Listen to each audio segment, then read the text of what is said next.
Hey guys, it's Dr. Ketchy again. Today, for our high risk pregnancy series, we'll be talking about weight loss surgery in pregnancy. For some reason, I was expecting drum rolls. I don't know why. In any case, um, for this series or this video is important for especially two groups of women: those who are considering weight loss surgery or those who have had weight loss surgery, and these two people are considering, these two groups of people are considering pregnancy in the future. Okay? Now, like I said earlier, by the time you came to needing or requiring weight loss surgery, you must have had conversations with bariatric surgeons, and they have gone through the benefits besides just the weight loss that will be achieved. Now, some of the other weight loss benefits, weight benefits from the weight loss surgery that can be achieved would be things like improvement of symptoms of polycystic ovarian syndrome, PCOS, for those who have it. For the women who have menstrual cycle irregularities, that may stabilize. More importantly, there might be a return of fertility or an improvement of fertility. And that's why we're having this conversation. Okay?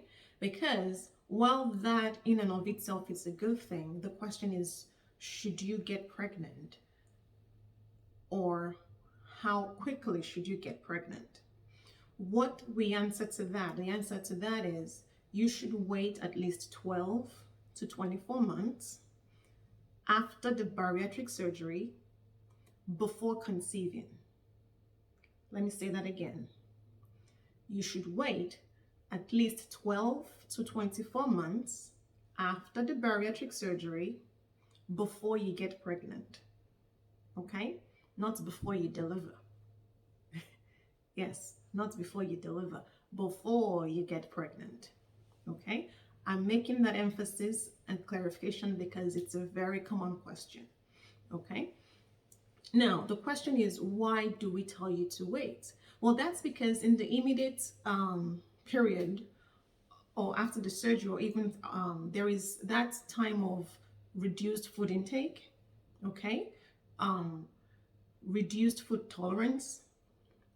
In addition, they being the bariatric surgeons, would also have you on a caloric restriction, which we don't necessarily permit in pregnancy. And so that would go contrary to what we're trying to achieve, which is a healthy baby in pregnancy. Okay? Second of all, or whatever number it is, I wasn't even counting. There is nutritional deficiencies that you as an individual may have following the surgery. And that's what the bariatric surgeons would need to correct or are trying to correct while achieving your weight loss goal. Hence why they're having you on those special diets to correct your protein, your folate, your iron, your vitamin D, and your calcium. And they also have you on the supplementation.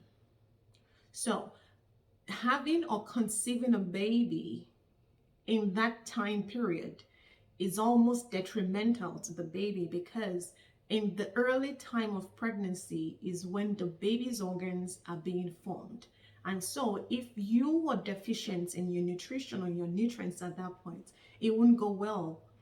It may not add up well for the baby. Let me put it that way. Okay? So that's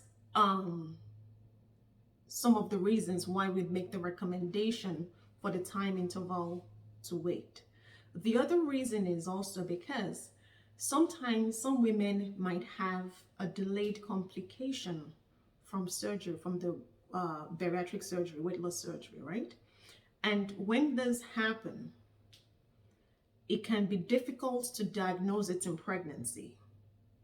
In addition, some of these complications might be worsened in pregnancy. Okay? Take, for instance, the weight loss surgery you did maybe let's say they use the band, right? And you get pregnant. They may have to revise it by basically trying to deflate the bag that if they put a bag in there, or if they use the band, right? The band might shift, okay? Or it might even start to move into other organs where it's not supposed to be, what we call band erosion. On the other hand, if they cut, let me just say cut and snip, and then put it together, basically what we call anastomosis, you may start to get leaks, because now with all the changes that go on in pregnancy, it might make that repair weak, that it will start to leak, what we call anastomotic leak. Okay, there is also risk of having bowel obstructions or internal hernias. And these complications can get significantly bad, that it might threaten the life of the woman, especially if the diagnosis is delayed in pregnancy. So those are some of the reasons why we say recommend for the time interval of 12 to 24 weeks before conceiving. Okay, now that being said, how do you succeed in waiting? Contraception.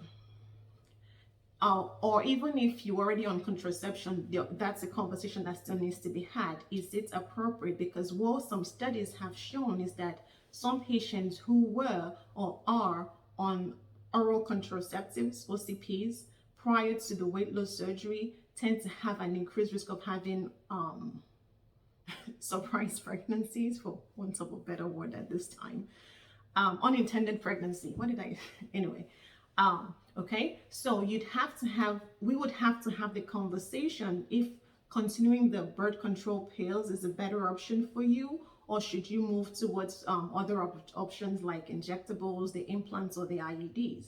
This is because, again, given how the different types of the birth control methods work, the sudden or the rapid weight loss might make it ineffective.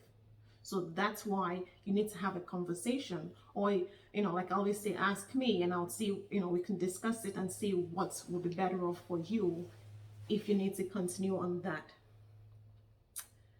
I guess this is a brief one. Again, I'm sure there are many questions. This is just a brief or synopsis of weight loss surgery in pregnancy. DM me, put in the comments, and I would answer all the questions that you have. And I would also be willing to work with you, particularly to achieving the goals in conjunction with a bariatric surgeon, of course, to get you to a better state before you can attempt pregnancy.